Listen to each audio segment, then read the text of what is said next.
请您动脑想象一下，这科技和客家文化如何相互结合呢？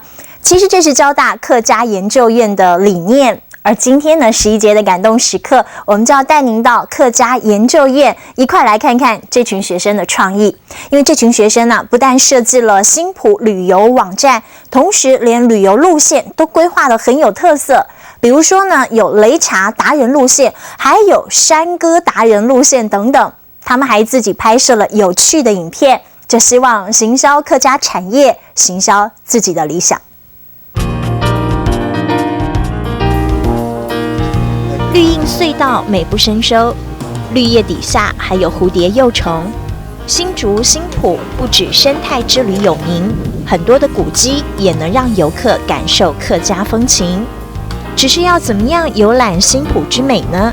这个网站清楚说明。你可能可以走步道，你可以看100年的老店，你可以带亲子，甚至还可以来2都蜜月。那这个东西呢，就结合了卫星定位的科技。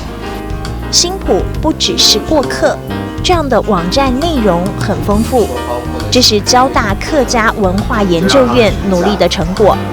教授林崇伟带领100位学生、数十名的国际志工，花了2年才完成这项不可能的任务。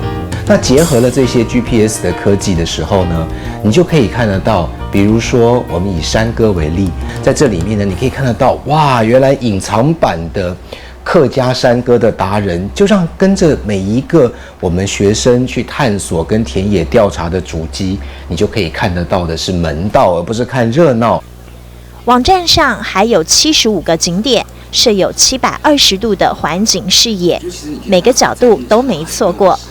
这样的画面触动很多人想到新埔走一走的念头。看着柿子透过阳光，你才能够真正看到科技为传统的不同的这个传统的产业里所能够带来一种创新的感觉。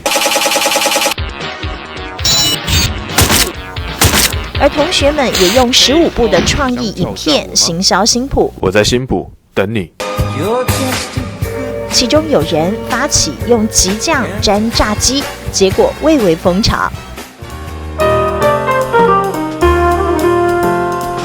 这些资讯不只在网站上，也能带着走，因为他们也设计新埔不只是过客的 App， 让民众可以下载，总共300多个特色地标，50多个小吃介绍，还有店家推荐。